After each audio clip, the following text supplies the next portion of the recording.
Konflik Palestina dan Israel memang akan terus ada selama dua negara tersebut belum menemui titik temu. Israel yang tidak ingin mengakui teritorial Palestina dan Palestina ingin Israel hengkang dari tanah mereka. Konflik yang begitu rumit sampai-sampai kita yang di Indonesia juga ikut merasakan hawa panas konflik di negara tersebut. Apalagi yang kita ketahui, Israel adalah sekutu dari Amerika Serikat, negara adidaya itu. Beberapa hari ini juga viral perihal hilangnya Palestina dari peta, lebih tepatnya dari Google Maps dan Apple Maps. Tapi sebenarnya kalau untuk saya sendiri ini tidak bikin kaget. Nanti akan saya jelaskan mengapa. Oke, kembali soal Palestina dan Israel. Konflik antara dua negara di Timur Tengah itu sering dianggap sebagai konflik agama semata, yakni Islam versus Yahudi, yang mana banyak diyakini oleh banyak orang di dunia termasuk di Indonesia. Tetapi apakah benar konflik Palestina dan Israel hanyalah konflik soal agama saja? Apakah benar jika kita memihak Palestina adalah menjadi seorang Muslim yang sejati dan yang memihak Israel hanyalah para gerombolan Yahudi serta antek-anteknya saja? Apakah hilangnya peta Palestina adalah hal yang baru? Inilah alasan mengapa konflik Palestina dan Israel bukanlah konflik agama. Tidak adanya Palestina dalam Google Maps bukanlah berita baru. Itu berita lama namun di blow up kembali dan ramai lagi. Berita ini sudah ada di tahun 2016 dan waktu itu juga ramai beritanya. Kalau nggak percaya, coba saja googling sendiri dan cari berita soal tidak adanya Palestina di Google Maps. Lagi pula bukankah tidak aneh jika Palestina tidak ada di Google Maps? Karena Google adalah perusahaan dari Amerika Serikat dan kita tahu Amerika Serikat pro ke Israel, bukan? Ini yang juga perlu dipahami kembali bahwa sebenarnya dan sesungguhnya musuh Palestina bukanlah Yahudi atau orang yang memeluk Judaisme, tapi adalah negara Israel yang mengusung ideologi Zionisme. Perlu diketahui Yahudi dan Zionisme itu adalah hal yang berbeda.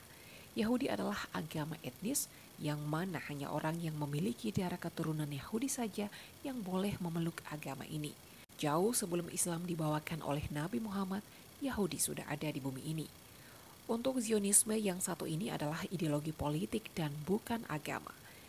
Zionisme adalah gerakan nasional orang Yahudi dan budayanya untuk mendukung terciptanya sebuah tanah air Yahudi di wilayah yang didefinisikan sebagai tanah Israel. Ideologi ini dibawakan oleh seorang Yahudi bernama Theodor Herzl. Lebih dari itu semua, konflik Palestina dan Israel adalah masalah kemanusiaan dan bukan hanya perkara sempit soal Islam versus Yahudi. Tidak, bukan itu saja. Karena orang-orang yang berjuang untuk Palestina, khususnya warga Palestina itu sendiri, tidak hanya orang-orang Islam saja. Di dalam Palestina terdapat kemajemukan yang beragam, di mana ada pula orang Palestina yang bukan Islam, tapi menginginkan Palestina lepas dari Israel. Tengok saja istri dari Yasser Arafat bernama Suha Tawil Arafat. Beliau ini seorang Kristen dan dia berjuang bersama sang suami untuk kemerdekaan Palestina. Lalu ada seorang tokoh Palestina yang sudah meninggal, namanya George Habas, seorang Kristen yang mendirikan Front Rakyat untuk Pembebasan Palestina atau Popular Front for the Liberation of Palestine yang berhaluan Marxis-Leninis. Perlu diketahui bahwa PFLP ini adalah salah satu organisasi pergerakan pembebasan Palestina selain Hamas dan Fatah yang mana berisi orang-orang komunis.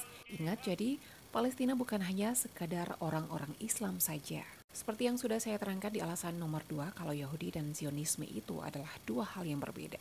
Meskipun Zionisme itu adalah ideologi yang dibangun orang Yahudi dan dibuat untuk orang Yahudi, tapi belum tentu semua orang Yahudi adalah seorang Zionis.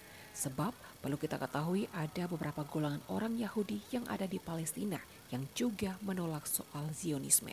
Karena apa? Karena mereka adalah warga Palestina, bukan Israel. Selain di dalam Palestina, ada pula gerakan Yahudi yang masif dari luar Palestina, yaitu Neturei Karta yang beraliran ultras ortodoks. Organisasi ini menentang pembentukan negara Israel dan Zionisme. Moto organisasi ini saja yaitu Yahudi bersatu melawan Zionisme. Ngeri banget gak tuh?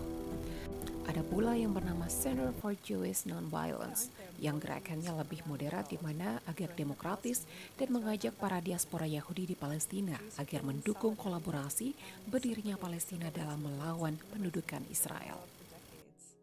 Potentially even for centuries.